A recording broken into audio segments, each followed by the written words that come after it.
Hi friends, माझं नाव चैतन्य पत्की आहे आणि welcome back to my YouTube channel. आपण या मॅचमध्ये ॲनालिसिस करूया भारताचा दुसरा सामना सुपर एट स्टेजमध्ये, जो काल sir Vivian Richard stadium Antigua and बार्बेडामध्ये बार्बेडॉस सॉरी खेळवला गेला.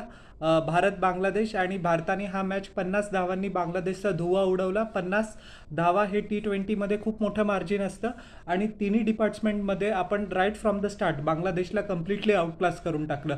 टॉस जिंकला बांगलादेशने आणि पहिले फिल्डिंग करायचा निर्णय घेतला आणि टॉसमध्येच रोहित शर्माने रवी शास्त्रीला सांगून दिलं होतं की टीम इंडियाला ॲक्च्युली बॅटिंगच करायची होती आणि आपण फक्त 5 गडी गमावले आणि 196 धावा केल्या. आणि तो score Bangladesh with all due respect त्यांच्यासारख्या लहान टीमसाठी खूप खूप मोठा होऊन गेला होता. आपण ज्या वेळेला 160च पार केलं होतं त्यावेळेला बांगलादेश या मॅचमधनं निघून गेलं होतं. सुरुवात बऱ्यापैकी झाली. रोहित शर्माचा ॲक्च्युली प्रॉब्लेम काय माहिती आहे का, की त्यांनी चांगले शॉट्स खेळले. शाकिब अल हसनला एक 6 लगावला, एक स्वीप शॉट पण लगावला, तो पण खूप चांगला होता.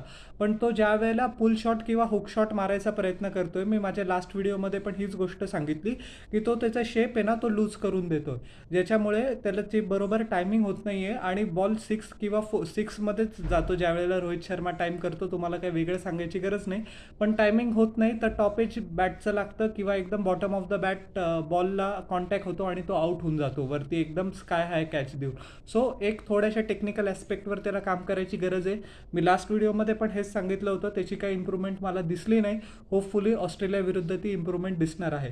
विराट कोहलीने ॲक्च्युली खूप चांगली सुरुवात केली होती. त्यांनी 37 धावा केल्या इव्हेंच्युअली 26 चेंडूंमध्ये, आणि तो एकदम चुकीचा शॉट खेळून आउट झाला तंजीम शाकिबला. आणि मी तंजीम शाकिबला ॲक्च्युली सांगू इच्छितो की तुझी लायकी काय विराट कोहलीसमोर. तू त्याला बोल्ड केलं, तू त्याला आऊट केलं, तू त्याला कसा डोळे एकदम वर करून आणि काहीतरी हे करून बोलत होता. अरे तुझ्यासारखे 1 लाख तंजीम शाकिब तो त्याच्या विराट कोहली तंगड्याला बांधून फिरेल. आणि कधी नवं तो चुकीचा शॉट खेळून तो तुला बोल्ड काय केलं, तू तुझी लायकी विसरून गेला. तंजीम शाकिब तू तुझ्या लायकीमध्ये राहा. आणि बांगलादेशच्या टीमचा ॲक्च्युली हाच प्रॉब्लेम असतो, त्यांना येत काहीच नाही, एकदम झाटभर टीम आहे, पण ते आव असं आणतात की ते खूप मोठे आहे कोणीतरी. अरे तुमची काहीच लेवल नाही आहे इंडियासमोर, आणि तुम्ही जे जळतात ना आमच्यावर, ते असंच आयुष्यभर जळत राहा. मी पूर्ण बांगलादेशी टीमला स्पेशली तंजीम शाकिबला सांगतो की तू तुझ्या लेवलमध्ये राहत जा. अंडर-19 टीममध्ये पण बांगलादेशचा हाच प्रॉब्लेम असतो की उगीचा टर टर टर टर उड्या मारत असतात आणि ज्या वेळेला भारत त्यांना हरवतो त्यावेळेला भिगी बिल्ली बनून जातात. सो बांगलादेशी लोक हीच तुमची लायकी आहे, हे कायम लक्षात ठेवा. आता मला हे खूप दिवसापासून बोलायचं होतं, पण मला काल ऑपॉर्च्युनिटी मिळाली, कारण मला माहितीच होतं की हे बांगलादेशी काय म्हणजे त्यांची लायकी सोडूनच काही ना काही करतील. पण शेवटी कशी त्यांची हालत होऊन गेली ते तुम्हाला वेगळं सांगायची गरज नाही आहे.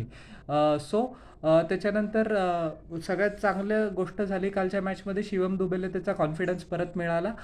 त्यांनी 3 षटकार लगावले, 24 चेंडूंमध्ये 34 धावा केला. रिशाद हुसेननी त्याचा त्रिफळा उडवला खरा, पण त्याचा कॉन्फिडन्स परत आला असेल, जेणेकरून ऑस्ट्रेलिया विरुद्ध आणि इंडिया ऑलमोस्ट सेमीफायनलला क्वालिफाय करणार आहे त्या महत्त्वाच्या मॅचमध्ये की तो चांगलं परफॉर्मन्स करू शकेल. Man of the match performance दिला हार्दिक पांड्याने. 3 ओव्हरमध्ये 32 धावा दिल्या, 1 विकेट घेतली, पण खरी कमाल त्यांनी केली त्याच्या फलंदाजीने. 50 धावा केल्या फक्त 27 चेंडूंमध्ये, गगनचुंबी षटकार लगावले, मस्त टायमिंग केली, स्ट्राईक पण चांगल्या पद्धतीने रोटेट केली. ज्यावेळेला बांगलादेशी बॉलर डेथमध्ये स्लोअर बॉल टाकत होते त्यावेळेला तो थांबला, स्वतःचा बेस स्ट्रॉंग केला, ॲसेस केलं आणि मग 6 मारल्या. बॅटच्या खाली बॉल असला की हार्दिक पांड्या तुम्हाला वेगळं सांगायची गरज नाही, फुल रिदममध्ये काल होता आणि तो मॅन ऑफ द मॅच बिलकुल डिझर्व करतो. त्याच्यानंतर आपण 196 धावांपर्यंत पोहोचू शकलो. 197 जसं की मी सांगितलं की बांगलादेशसाठी खूप स्कोर होऊन गेला होता.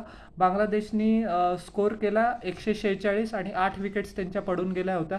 मी परत सांगतो, जेवढा आव बांगलादेशी टीम आणते की जेवढं ते टॅलेंटेड आहे ते ॲक्च्युली नाही आहे, आणि भारताविरुद्ध ते दरवेळेला एक्सपोज होतातच होतात.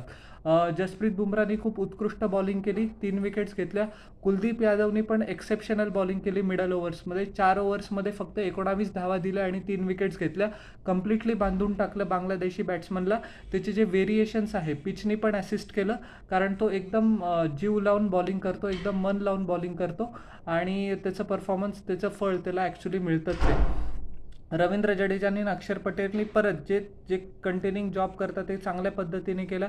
अर्शदीप सिंगनी पण चांगली बॉलिंग केली. बुमरानी 2 विकेट्स घेतल्या. पंड्यानी 1 विकेट घेतली. सो ऑल इन ऑल आपली फिल्डिंग पण एकदम चांगली होती. मागच्या मॅचमध्ये आपण 19 एक्स्ट्राज ॲक्च्युली दिले होते. ते आपल्यासारख्या टीमला शोभणारं नाही आहे. आपण एक्स्ट्राज पण यावेळेला खूप कमी दिले या मॅचमध्ये. सो ती पण एक इम्प्रूव्हमेंट आहे. या छोट्या छोट्या गोष्टी आहे, पण सेमीफायनल किंवा फायनलमध्ये याच गोष्टी खूप मोठा भाग प्ले करतात. म्हणून मी एक्स्ट्राजकडे पण कायम बघत असतो. पण एक क्लिनिकल डिस्प्ले होता, ऑलराऊंड डिस्प्ले होता टीम इंडियाचा. आता उद्या मॅच आहे आपली ऑस्ट्रेलिया विरुद्ध आणि ती महत्त्वाची गेम असणार आहे. आपण ऑलरेडी क्वालिफाय केलंच आहे, सॉरी त्याच्यासाठी.